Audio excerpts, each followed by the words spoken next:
everyone, Amethyst here. Just wanted to make a little video today and talk about some things that have been going on in here and realizations, epiphanies that's going on. So here I am. So I'm working for my uncle. The other day I asked to have today off because it's Yule. It's the winter solstice. It's a holiday for us. And when I explained that I wasn't Christian, that I was pagan, he asked me what paganism is. And I gave a very generic answer, which I think was appropriate for the context of this situation, that my generic answer was probably the best way to go. But it did make me really go, well, what does this mean to me, paganism? Because I always talk about how, there's a strong focus on being the best version of yourself and doing a lot of personal work. And that's true. That is a big part of it for me. But you can do that in any religion, spiritual belief, whatever. That should be your aim in any of it. So I had to really look at, what does paganism specifically mean for me? And I live with this idea that everything's a mirror. And it's especially true in nature, I have found. And that is what paganism is for me. I look for wisdom and insights on how to better live my life and be a better person through nature. So with that in mind, being the first day of winter according to normal calendars, which I usually kind of scoff at, because in Utah we've usually been well into the swing of winter by now. Not this year, though. Really, it does feel like the first day of winter. We have snow. And it's been brown so far, so this is good. But one of the big things for me in nature that really has helped me understand myself and my life and what I go through is the seasons. We have the seasons: spring, summer, winter, fall, winter, if we're going in order. And we also have seasons of our lives. And we use, pagans mark the Sabbats to mark the changing of the seasons. And you should be bringing those things home, right? So we have like Ostara, which is the spring equinox, in which we celebrate the fertility of spring.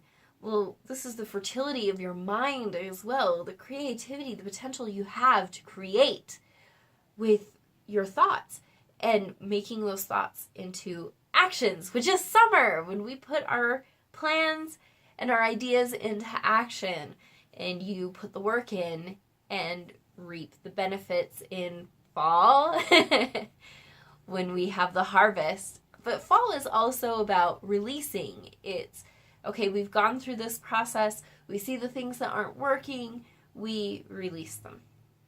Like the trees drop their leaves, you release.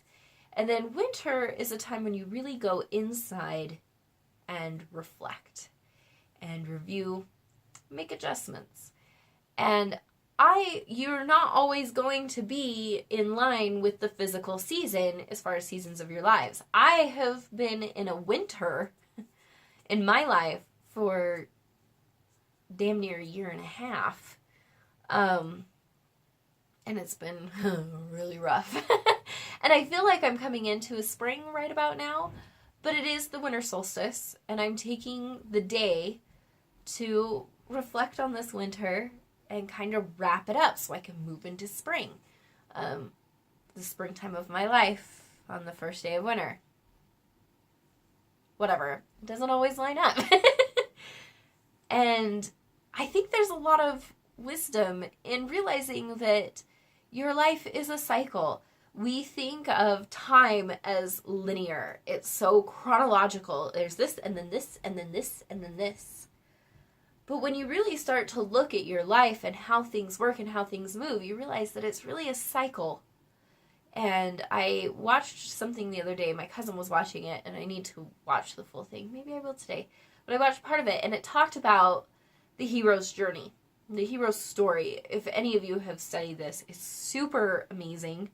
I absolutely love the whole idea of the hero's journey. If you want to indulge and watch a really wonderful example of a hero's journey, throw on some Star Wars, because that's what Star Wars is one beautiful hero's journey.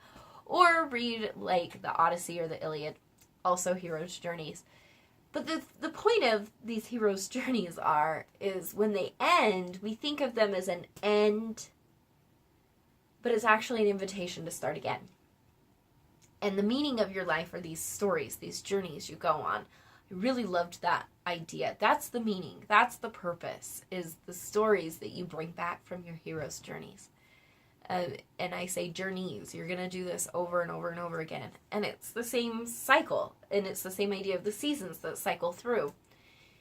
And if you can shift into this cyclical, I can say it, but this idea that your life moves in cycles. And you're going to repeat these cycles over and over again.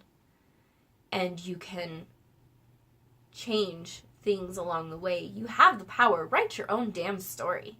Write it.